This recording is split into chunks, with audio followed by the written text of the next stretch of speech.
what I want to focus on in today's warm up is the loosening of your hand. So a lot of what your work is, a lot of your work is really nice. A lot of what you're posting is really nice.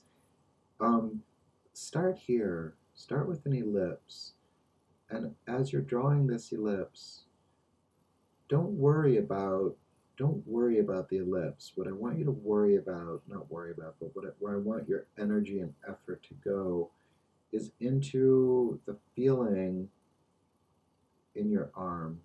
Okay? So make sure that you're drawing from your shoulder. Make sure that you're starting to, you want to feel the pencil, a sense of it gliding over the page, like think of something graceful. Try to think of an ice skater, and think of that feeling of gliding across the surface of the ice, the like thin cut of the razor of the blade, of the edge of the blade as it circles out across the ice. Listen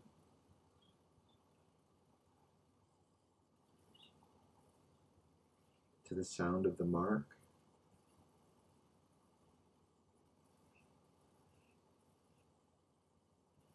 Now, let's try one really light.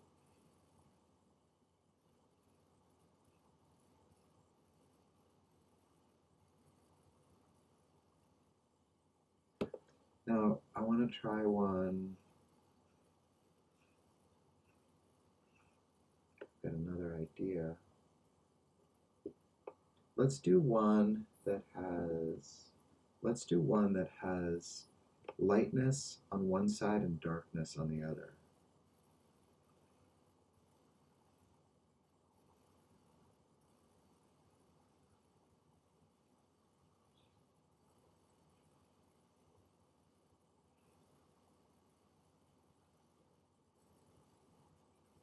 Let's try that again. So it will help to go light the entire way first, and now start to find the darkening.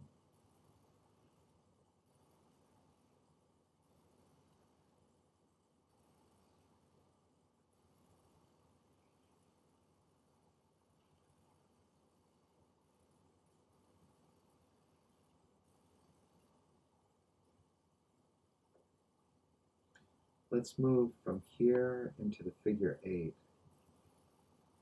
So here's the figure that we're going to practice.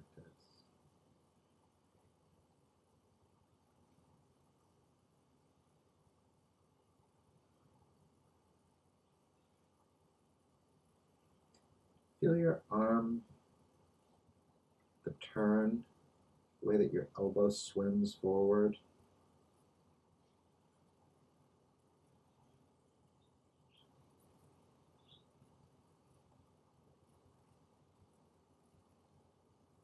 Now let's try that with weight dynamics. Light, dark, light, dark, dark.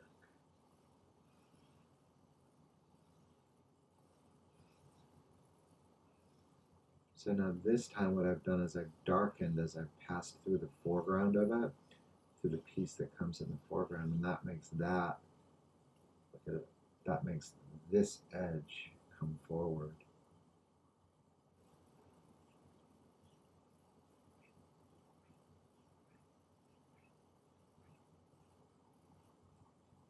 Just a circle, like an O. Remember, if you can practice your cursive O.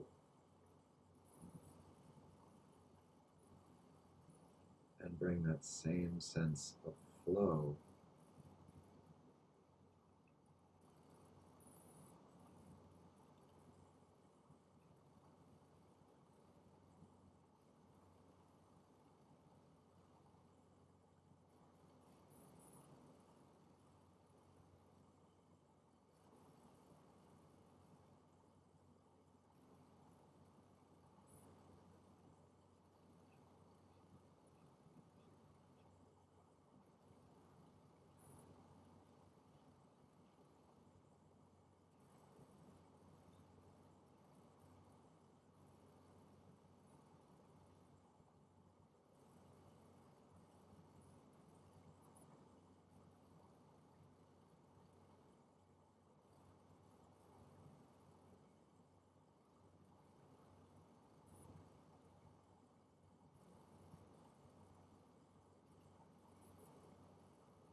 a lot of the times when you guys are doing the cone, let's do a cone.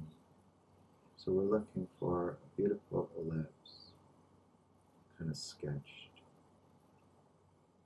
And here's the minor axis. Cuts it in two nicely. And I could say this will be the tip of the cone. And I just find the edge and shoot forward. Kind of a nice rehearsal. This would be the minor axis for another ellipse that would be higher on the cone.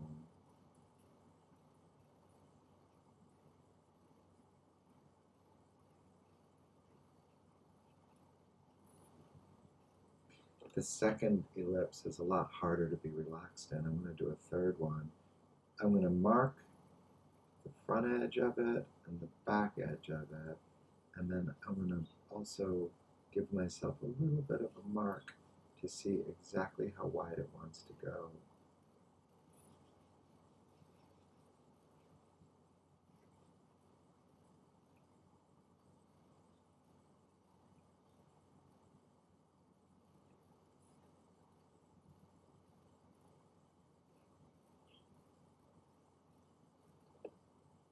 And you might have to do strategizing with your own kind of aptitudes, you know, like what it is. Once you start understanding what your goals are, then you can start to look within your own skills, the skills that you have in your own body for making those things happen.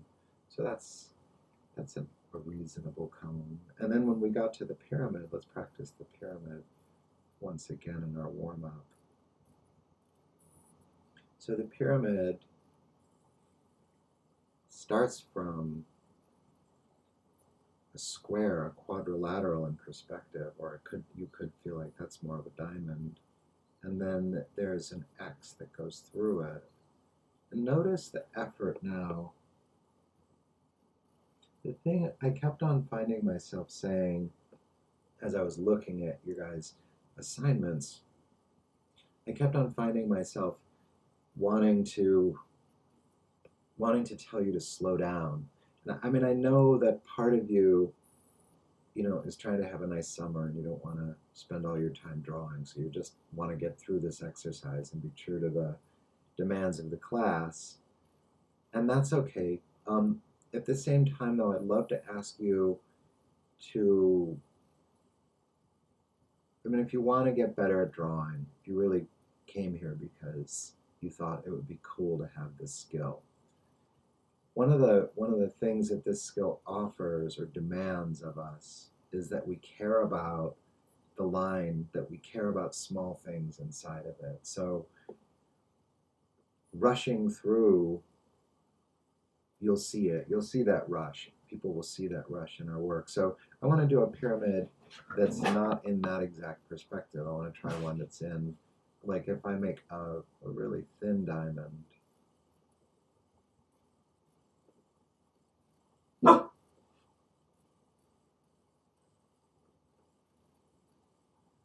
Okay.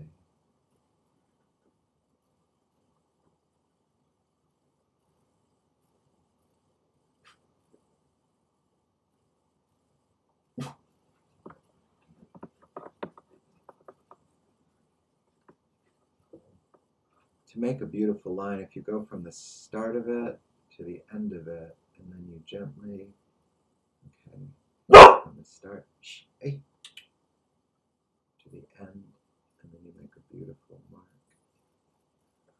Okay. There's a pyramid.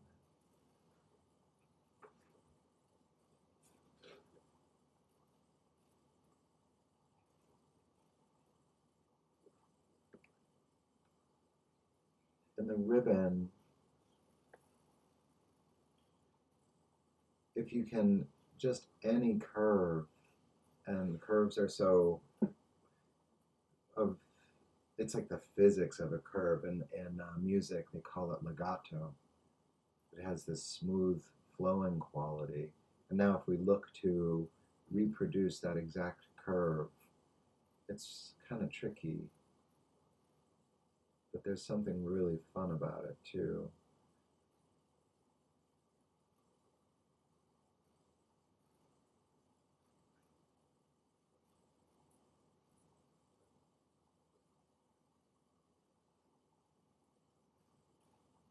So see here, down here I made a mistake, but I found it.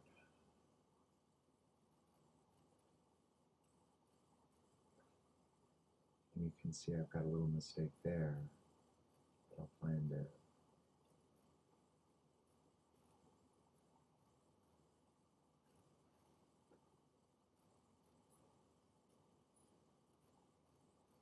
Someday I'd like to spend like a year drawing only with pens because I was trained to draw with pencils, and so my thinking is scratchy. My thinking has always been kind of searching around through scratching.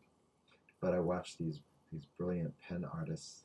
Like I posted earlier, Kim Jung Gi. Um, he's just such a brilliant. He has such brilliant penmanship and kind of authority with line and shape. So I was trained in a more kind of scratchy hunt and peck kind of with an eraser in my left hand.